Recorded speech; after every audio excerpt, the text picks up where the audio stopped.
Welcome to our channel. And today, I'm asking you to do something difficult. Forget what you think you know about Pablo Escobar. Because today, I will tell you everything. From the very beginning to the very end. Not what Netflix told you. Not what the news told you. Not just the big headlines. But the full story. The small details. The real emotions. The true reasons. Why a poor boy from a broken town became the most powerful and dangerous drug lord in modern history. And why millions of people still talk about him, decades after his death. This is not just a story. This is a lesson about power, about fear, about ambition, about consequences. This is the story of a man who built his own kingdom and destroyed it with his own hands. But there's something even more important. While listening to this story, you will also improve your English, because I will speak slowly, clearly, and in very easy English, made specially for beginners. So this is not just entertainment. This is your English listening practice, your motivation, and your history lesson, all in one. So sit back, turn off all noise, and get ready for a journey so powerful. You will feel every second of it. Let's begin the story of Pablo Escobar. Part 1. The Boy Who Wanted Everything. The year was 1949. The place, a small town called Rio Negro in Colombia, a country in South America. Colombia was poor, full of violence. And in the middle of that chaos, a baby boy was born. His name was Pablo Emilio Escobar Gaviria. His family had nothing special. His father, Abel, was a simple farmer who worked with his hands in the hot sun. His mother, Hermilda, was a school teacher, soft-spoken, educated, but strict. They had 7 children, and Pablo was one of them. They didn't live in a nice home. There was no electricity most of the time, no clean water, no safety, just dust, noise, and fear. But even when he was a small child, Pablo's eyes were different. He didn't look sad like the other poor children. He looked like he was thinking. Pablo was not a genius. He was not the top student. But he had something stronger, a hunger for more. At school, he would listen, but not to the lessons. He watched the rich boys, their shoes, their watches, their bags. And one day, he whispered to his friend, "One day, I'll have more than all of them." He was only 10 years old, but the fire had already started. At that age, he began selling old stamps, cigarettes, and even fake lottery tickets. But the most shocking thing? He would go to the cemetery, steal the tombstones, clean them, and resell them to funeral homes. He used acid to remove the names from the stone, then carved new ones. He was a child, but he was already learning how to manipulate, steal, sell, and survive. His mother found out. She beat him, she screamed. But Pablo looked her in the eye and said, "One day you'll thank me." That day never came. But his journey had already begun. When Pablo was a teenager, the family moved to a larger city, Medellin. This city would later become famous across the world. Why? Because of him. In Medellin, Pablo saw both worlds. The beautiful, rich neighborhoods with cars, light, and music. And the dark, violent slums where children starved. He didn't want to study. He didn't want a slow job. He wanted power. So he dropped out of school and joined a group of small-time criminals. At first, they just stole cars and radios. Then they started stealing televisions, furniture, even guns. And Pablo made money fast, not just by stealing, but by organizing others. He became a leader, young, silent, and dangerous. In the early 1970s, something happened in Colombia. A new drug was becoming popular in America, Cocaine. It was white, it was addictive, and it could be sold for 10 times more in the US than in Colombia. Pablo saw the opportunity. He began working with small producers in the jungle. They would make cocaine in labs hidden in the mountains. Pablo would transport it. At first, it was simple. One suitcase, then two. Then planes full of cocaine. He used old runways. He paid airport staff. He bribed police, judges, soldiers, anyone who could stop him. And he paid them well. Very soon he was making hundreds of thousands of dollars every month. More than doctors, more than businessmen. And he was just 25 years old. But with money came danger. One day a policeman stopped a truck carrying cocaine. Pablo's men were arrested. He had two options. 1. Let it go, lose money, accept the risk. 2. Send a message. He chose number 2. That policeman was found dead the next morning, and a note was left on his chest. Don't touch my business. This was the first confirmed kill by Pablo Escobar. It would not be the last. In fact, it was only the beginning. By 1975, Pablo Escobar had created the Medellin cartel, a powerful drug organization. He partnered with people like Gustavo Gaviria, his cousin and financial brain, Carlos Later, an airplane expert, José Gonzalo Rodriguez Gacha, known as El Mexicano. Together, they created a system. Cocaine was made in hidden labs, loaded into small planes, flown into Florida and California, sold by dealers in U.S. cities. And the money? It came back in suitcases, millions and millions of dollars, every week. Soon they were making so much money that Pablo could not hide it. He began burying cash in the ground, in walls, in secret rooms. Rats ate about 10% of it every year, and he didn't care. He had more than he could count. By the late 1970s, Pablo Escobar was no longer just a criminal. He was now a king in the eyes of many. He gave food to the poor. He built schools and hospitals. He gave away houses to people living in the slums. He even built a neighborhood and called it Barrio Pablo Escobar. The poor called him El Patron, the boss, the Robin Hood of Medellin. But behind that smile, he was creating a machine of terror, money, and silence. If someone talked, they disappeared. If someone betrayed him, their family died too. And still the poor kissed his hands. This was the beginning. A poor boy from a forgotten town. Now the richest criminal on earth. But power has a price. And soon, the world would come for him. Part 2. The King of Cocaine. Pablo Escobar was no longer a thief, no longer just a smuggler. By 1980, he was becoming something far more dangerous. He was now a global businessman. But his business wasn't coffee, it wasn't oil, it was cocaine. And the world wanted more.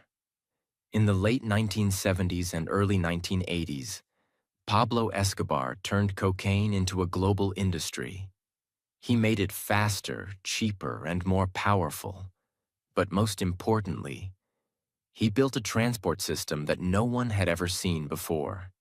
He used small airplanes that flew under radar, boats that crossed oceans at night, submarines built by engineers, even mules, poor people who carried cocaine inside their bodies on planes.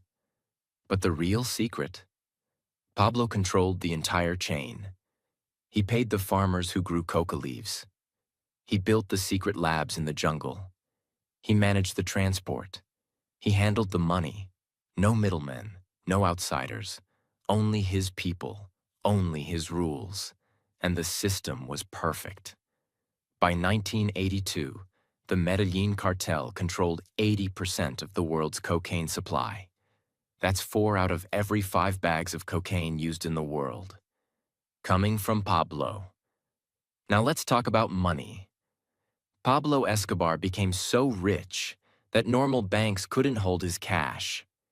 He made up to $60 million a day. That's $420 million every week. That's $1.7 billion every month. What did he do with all that money? He bought private airplanes, bought mansions all across Colombia, built his own private zoo filled with elephants, hippos, giraffes, and exotic birds, owned a private airport on his estate called Hacienda Nápoles, bought hundreds of luxury cars, gave away millions to the poor, buried cash in the jungle, in houses, and under the ground. He spent $2,500 a month just on rubber bands to hold the money. And he lost over $1 billion a year because rats were eating the cash he hid. But he didn't care, because more money was coming every single hour. But Pablo wasn't the only drug lord in Colombia. There was another rising cartel, the Cali cartel. They were smarter, more quiet, more patient. But Pablo, he believed in control, not peace. So he started to fight. He ordered attacks, bombings, assassinations. If a police officer arrested one of his men, he killed them. If a judge sentenced someone from his cartel, the judge disappeared. Pablo had a rule: plata o plomo, silver or lead. It meant, take my money or take my bullet, and most people took the money. He had an army of soldiers, hitmen, lawyers, accountants, politicians, and even police officers who worked for him secretly. He had created a shadow government, a second Colombia ruled by fear and money. But Pablo wanted more than money. He wanted respect. He wanted to be seen as a leader, not just a criminal. So in 1982, he entered politics. He joined a small political party and ran for Congress.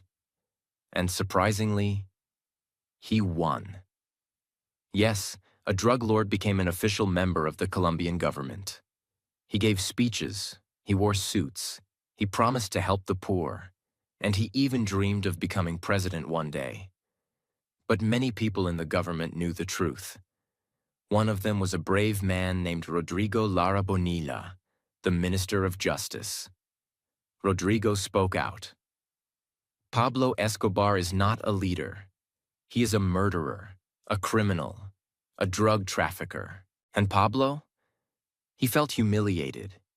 No one had ever said those words about him. Not in public.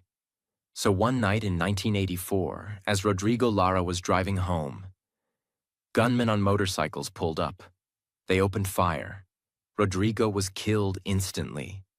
That killing changed everything.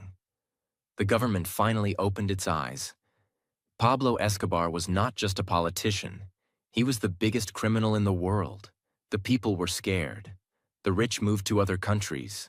The poor stayed silent. And Pablo, he declared war. He bombed police stations. He placed car bombs in cities. He ordered the killing of judges, journalists, mayors, even presidential candidates. From 1984 to 1993, over 4,000 people were killed in violence related to Pablo Escobar.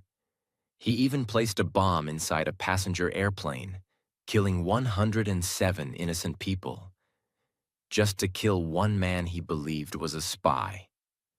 The world was now watching. The United States sent the DEA, Drug Enforcement Administration. Colombian police built special task forces. New laws were created. Pablo became enemy number one.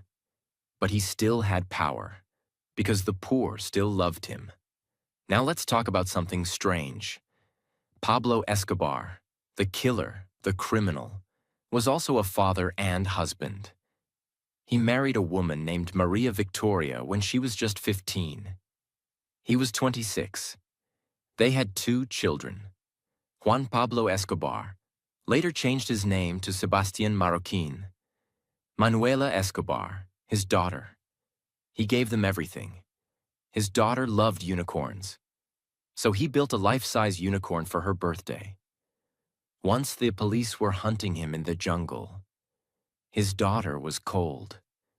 So Pablo took $2 million in cash and burned it in a fire just to keep her warm.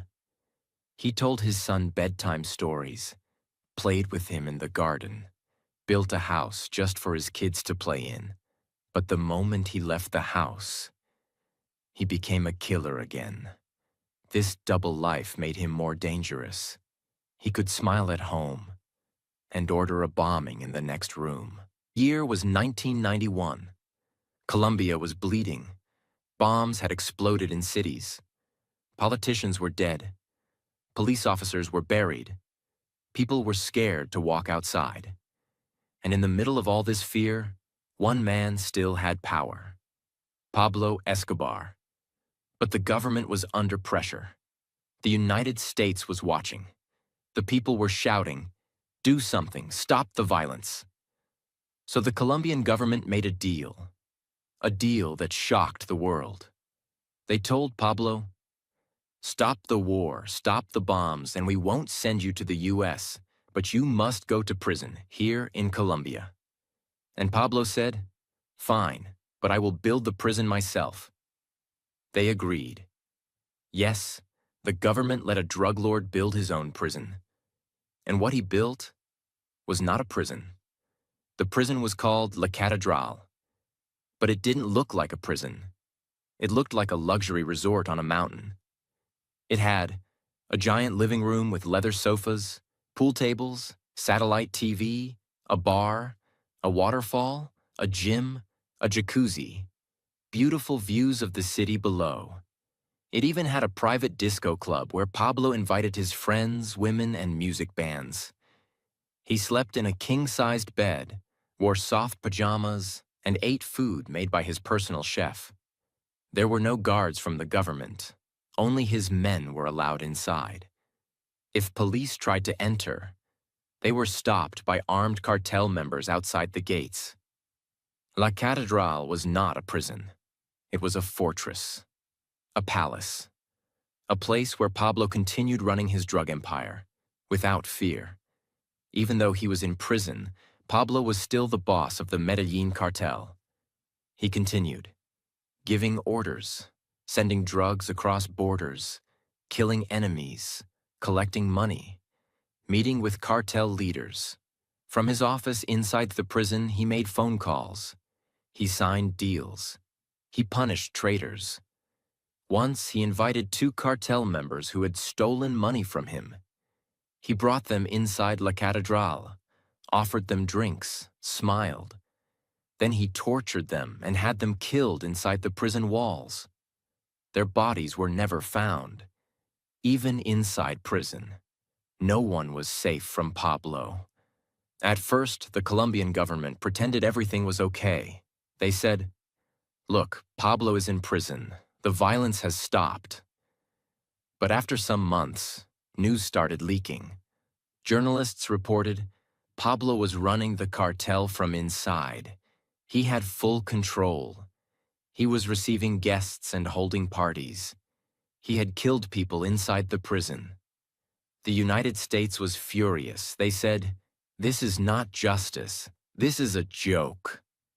Under international pressure, the Colombian president, Cesar Gaviria, made a decision.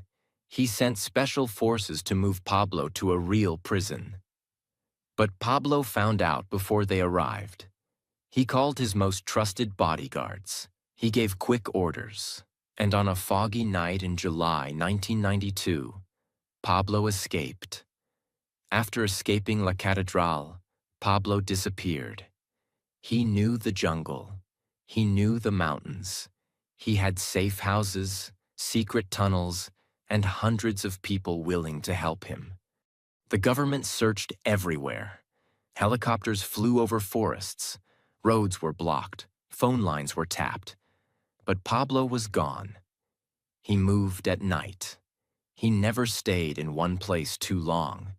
He used young boys as messengers, old women as lookouts, and priests as contacts. The man who had once ruled a country was now hiding like an animal.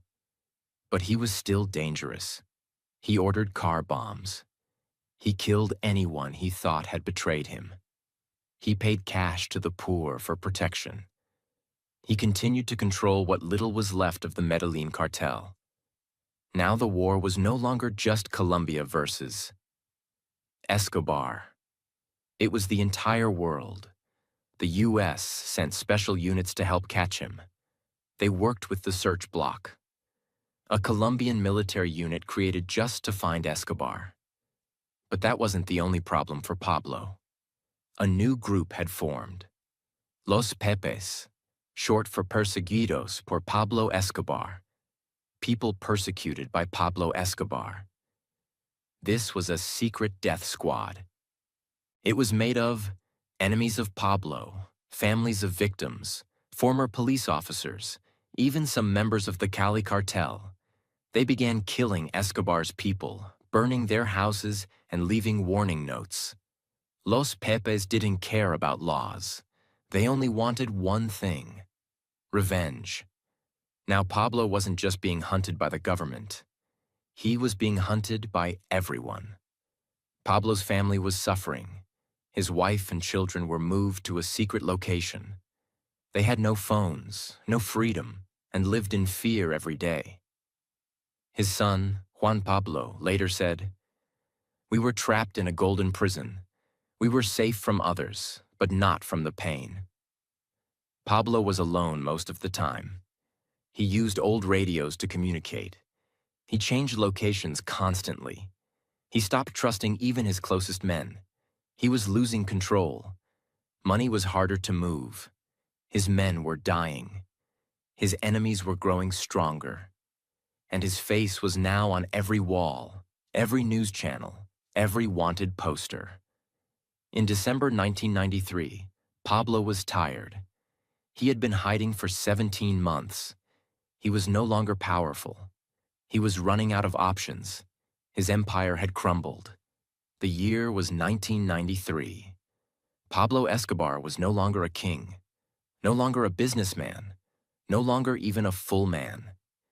He was tired, lonely, paranoid, and weakened. His enemies were closing in from all directions. His money was stuck. His people were disappearing. His power was broken. But the most dangerous part? He still had pride. Pablo had been running for over 500 days. He moved from one house to another, changing location every few nights. Most of these places were old apartments in middle-class neighborhoods. Small, quiet, and safe-looking from the outside. The house where Pablo stayed on December 2nd, 1993, was on Calle 93, in the city of Medellin. It was a 2-story home. Simple, no big security, no guards at the door, just Pablo and his most loyal bodyguard, Álvaro de Jesús Agudelo, also known as El Limón. Pablo chose this house for a reason. It was ordinary, and in this moment, he wanted to disappear into the crowd. But he made one final mistake. That morning, Pablo Escobar woke up before sunrise. He was nervous. His beard had grown longer. His hair was messy. He looked like a different man. He didn't eat much. He sat silently in a chair, looking out of the window, watching the city he once ruled. Then, around 9 a.m., he picked up the phone. He called his son, Juan Pablo, who was in hiding with his mother and sister. The call lasted just a few minutes. They spoke in code language to avoid being tracked. He told his son, "Take care of your mother. Be strong. This will all be over soon." It was not a long call. It was not emotional.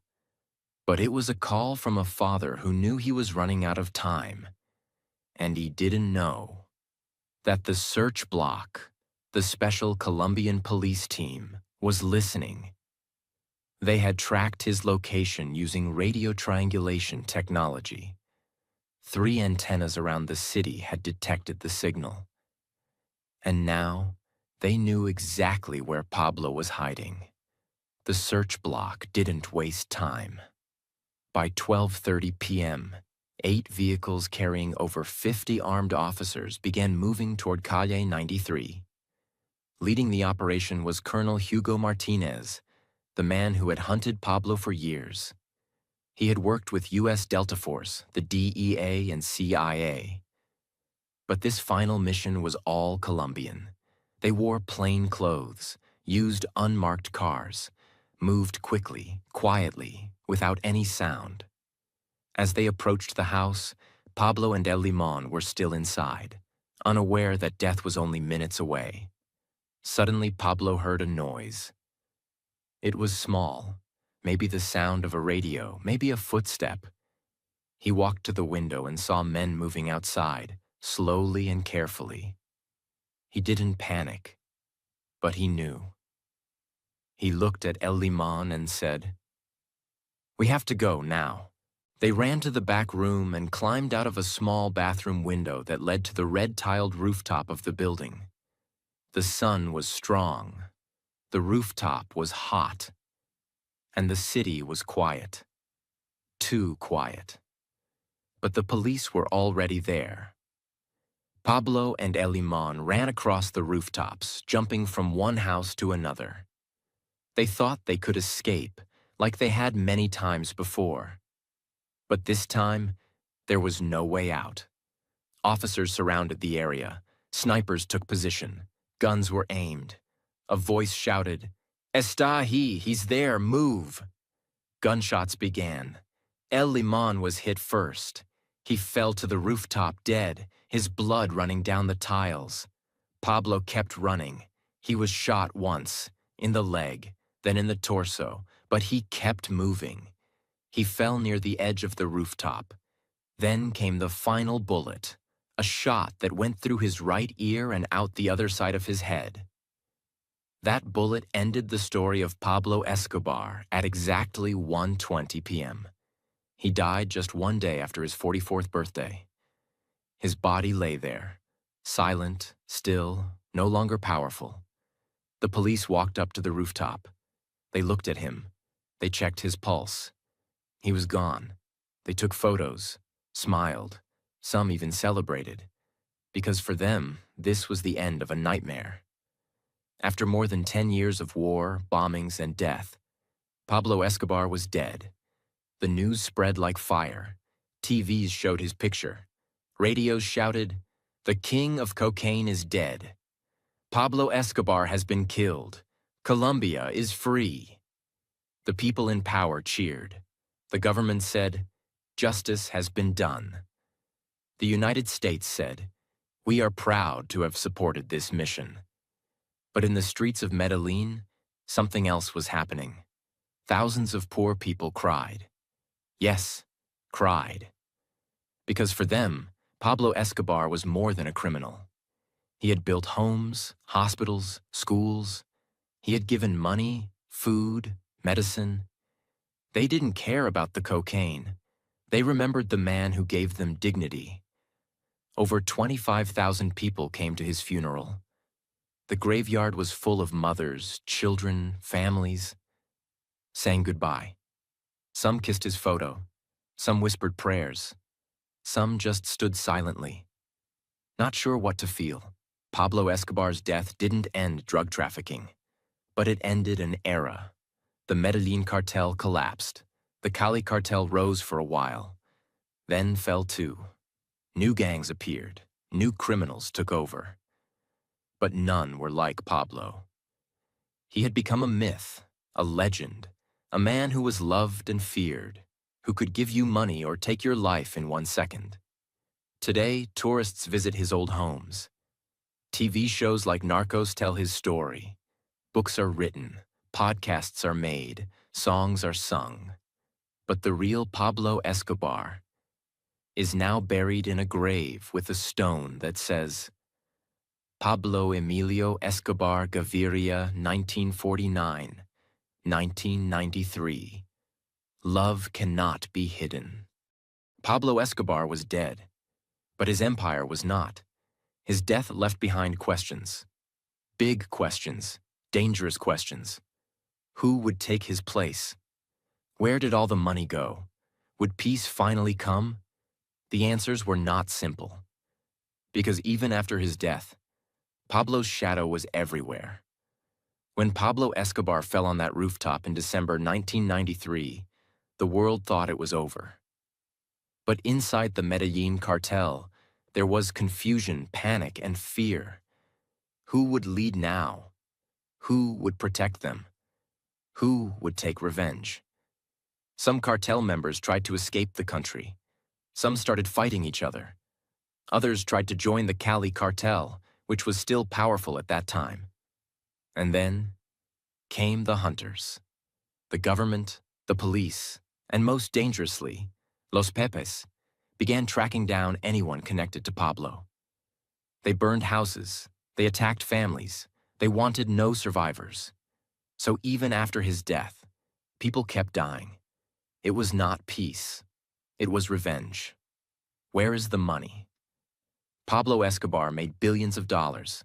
Some say more than 30 billion US dollars in total. So when he died, the world asked one question. Where is all that money? And the truth? Even today, nobody knows for sure. Let's understand why. Pablo Escobar didn't keep money in banks. He didn't trust anyone. He hid his cash in walls, ceilings, abandoned houses, fields, plastic drums buried underground, even inside water pipes. His most trusted men would bury the money in secret places, often without maps. Many of them were later killed, and their secrets died with them. Some of the hidden money was found years later. In farms, in forests, in hidden rooms behind fake walls. But most of it, still missing. There are rumors of entire mountains in Colombia hiding millions of dollars. Locals still dig in fields, hoping to find one of Pablo's lost treasure vaults. But till today, more than $10 billion is still unaccounted for. Pablo had trusted many people during his rule, but after his death, those same people turned against each other. Some ran to the police. Others made deals with the US. A few even helped Los Pepes kill other cartel members just to protect themselves. One of his most trusted men, Popeye, John Jairo Velázquez, who had killed hundreds of people for Pablo, surrendered to the authorities. He later said, "When Pablo died, everything we knew was finished. Loyalty ended, survival began. It was now every man for himself." Pablo's wife, Maria Victoria, and their 2 children were in serious danger. Not just from the police, but from cartels, revenge groups, and even former friends. No country wanted to give them asylum. Nobody wanted to accept the family of the world's most feared drug lord.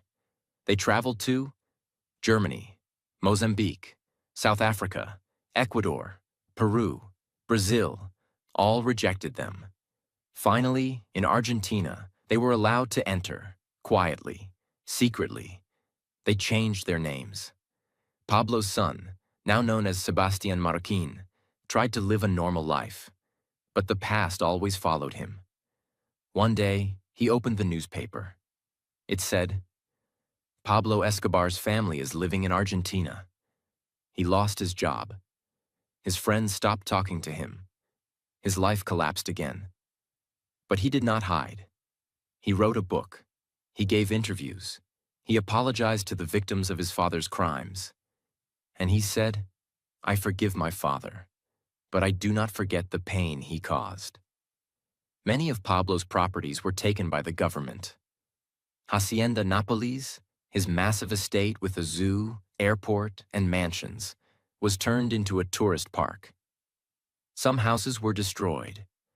Others were left empty, slowly falling apart. But the people who live near those houses say strange things. They say, "You can hear gunshots at night. You can see shadows on the walls. You feel a heaviness in the air." Some say the spirit of Pablo Escobar still walks there.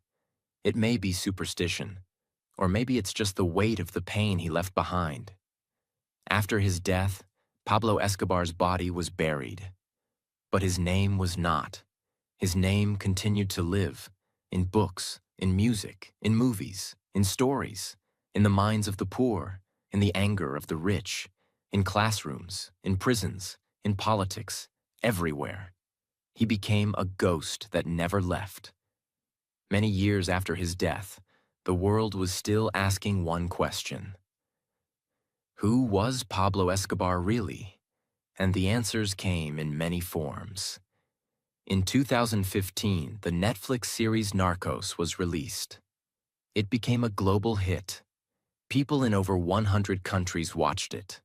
Millions became curious about the man behind the name. After that, more shows, movies, songs, and documentaries followed. Pablo was shown as a criminal mastermind, a loving father, a violent killer, a man full of contradictions. But none of them showed everything, because his story was too big for just one screen. In Pablo's hometown, Medellin, things changed. For years, the city was full of pain.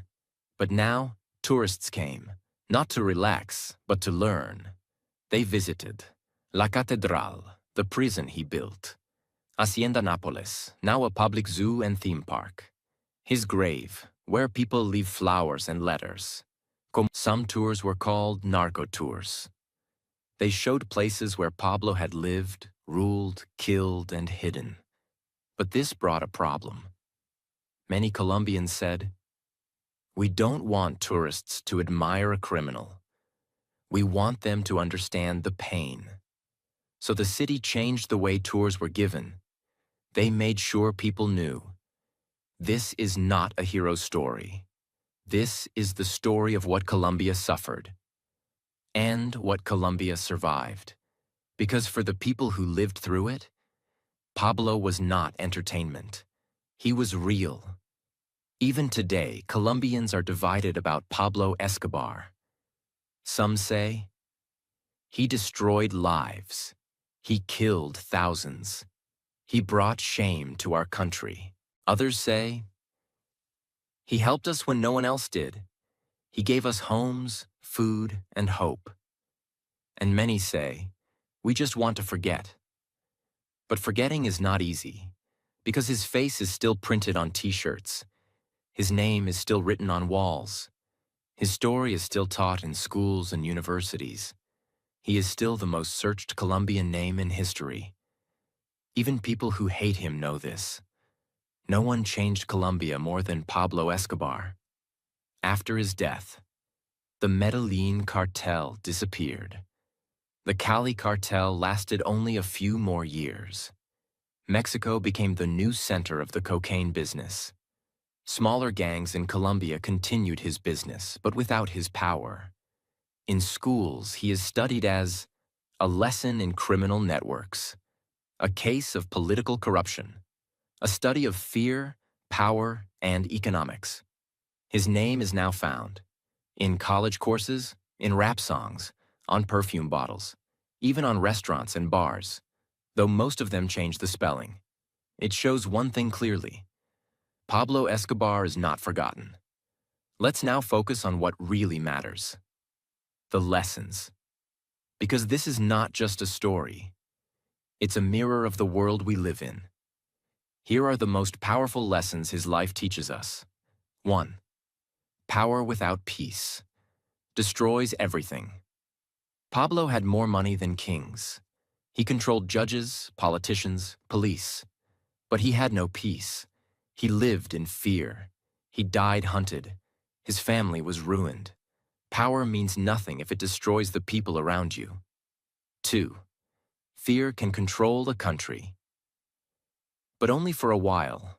For years, Pablo ruled Colombia through fear. People stayed silent. But fear doesn't last forever. In the end, fear turns to anger, and anger brings collapse. 3. You can be loved and hated at the same time. He gave homes to the poor. He killed children of the rich. He fed hungry people. He placed bombs in hospitals. He was not black or white. He was both. And that's why the world is still confused by him. 4. Your choices will follow your family. Pablo's son did nothing wrong. But for years, he was blamed. He changed his name. But he couldn't escape the shadow. What you do today will follow your family tomorrow. Make choices you won't be ashamed of. 5. Criminal empires always fall. No matter how big, no matter how rich, no matter how smart, every criminal empire ends in death, jail, fear, or loneliness. Pablo's end was not in a palace. It was on a dirty rooftop, running from people he once controlled. That is the truth. Pablo Escobar was not just a drug lord. He was a storm. He was a mystery. He was a lesson the world still doesn't fully understand. He changed Colombia. He changed the drug trade. He changed history. Thank you for watching this full story. We didn't tell this to support him. We didn't tell this to hate him. We told this story to show the truth. Exactly how it happened. Because behind every name in history, there are people, families, pain, and lessons. If this story touched you, if it helped you understand life better, if it helped you improve your English, then please subscribe to this channel so we can keep sharing more real stories, more powerful lessons, and more learning for all of us. Take care of your family. Stay kind.